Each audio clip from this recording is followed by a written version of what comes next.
Hello everyone, welcome to Sunshine Education. Today we are going to study short story My Greatest Olympic Prize. The author of the story is Jesse Owens. It is an autobiography of Jesse Owens in which he has mentioned his greatest Olympic prize. It was the summer of 1936 and the Olympic Games were held in Germany. ये एक समय की बात है 1936 के Olympic games Germany में होने वाले थे.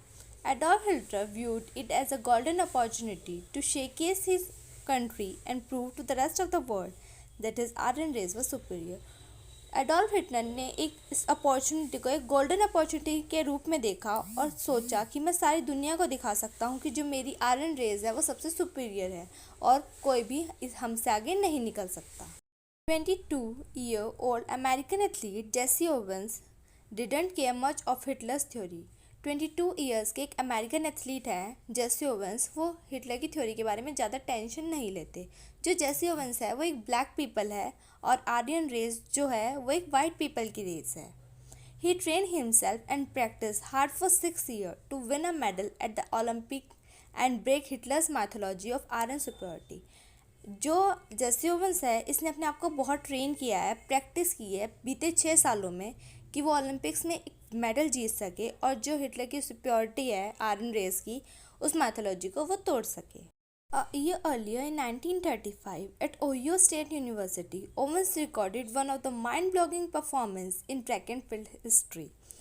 एक साल पहले 1935 में ओहियो स्टेट यूनिवर्सिटी में ओवेंस ने एक वर्ल्ड रिकॉर्ड बनाया, माइंड ब्लोइंग रिकॉर्ड बनाया ट्रैक एंड फील्ड हिस्ट्री में. He set the world record of 26 feet 8 1/4 उसने एक वर्ल्ड रिकॉर्ड सेट किया 26 feet 8 1/4 का. In the trials for long jump event, Jesse fouled in the first 2 attempts. Long jump event का जो trials होते हैं उसमें जेसी ओवेंस ने 2 बार फाउल कर दिया था. The top German athlete Luz Long, who had qualified for the final, came up to him and introduced himself. जो टॉप जर्मन एथलीट है लुज लॉन्ग वो एक वाइट पर्सन है. उसने फाइनल के लिए क्वालिफाई कर लिया था और वो जेसी ओवेंस के पास आता है अपने आप को इंट्रोड्यूस करने के लिए. Although Luz Long had been scolded in the Nazi movement, he did not believe in the theory of iron supremacy. जो लुज लॉन्ग है एक वाइट पर्सन वो आयरन सुप्रीमेसी की थ्योरी में बिलीव नहीं करता. He advised Owens to play it safe and jump few inches before the usual take off. वो जेसी ओवेंस को एडवाइस करता है कि तुम आराम से खेलो. जो स्पॉट है जहाँ से तुम्हें लॉन्ग जंप लगानी है उससे 4 स्टेप्स पीछे जाओ और फिर वहाँ से रन करके फिर तुम लॉन्ग जंप लो तो तुम आसानी से लॉन्ग जंप ले पाओगे. He took his advice and qualified for the final. जो जेसी ओवेंस होता है वो उसकी एडवाइस ले लेता है और फाइनल के लिए क्वालिफाई कर लेता है. That night, Jesse walked over the Luz Long's room in the Olympic Village to thank him. उस रात जेसी ओवेंस लुज लॉन्ग के रूम में जाता है उसे थैंक यू बोलने के लिए. Jesse was aware of the fact that if it hadn't been for Luz Long, he probably wouldn't have qualified for the final. Jesse Owens ये जानता है कि अगर लुज लॉन्ग उसे एडवाइस नहीं करता तो वो फाइनल के लिए क्वालिफाई नहीं कर पाता. They sat together and talked for 2 hours about themselves, track, field, war situation and a dozen of other things. वो 2 घंटे के लिए एक साथ बैठते हैं जेसी ओवेंस और लुज लॉन्ग और बहुत सारी चीज़ों के बारे में बात करते हैं, ट्रैक्स, फील्ड, वर्ल्ड की सिचुएशन और बहुत सारी अलग अलग चीज़ें.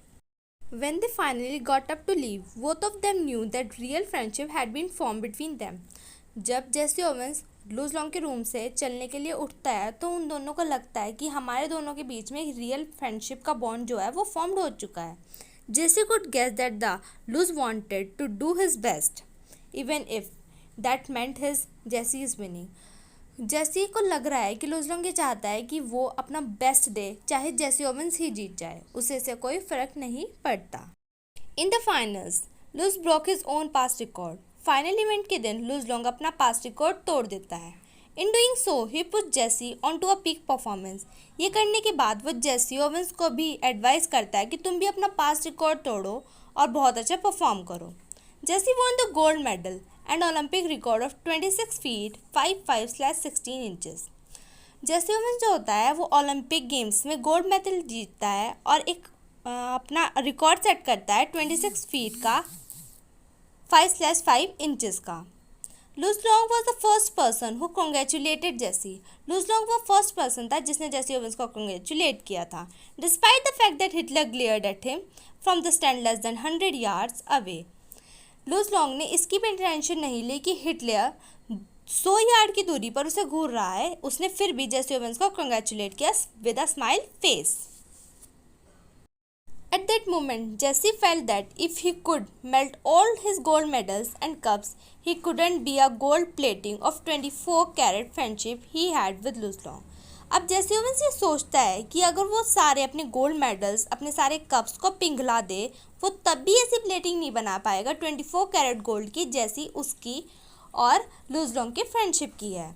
जेसी realise that Luz Long was the perfect example of what Pierre de Coubertin, the founder of the modern Olympic Games, must have in mind when he started this Olympic Games. अब लुज long के बारे में Jesse Owens से सोचता है कि लुज लॉन्ग एक परफेक्ट एग्जाम्पल है जिसके बारे में पैरे डी कुबर्टिन ने सोचकर इस ओलंपिक गेम्स की शुरुआत की थी। The important thing in the Olympic game is not winning but taking part.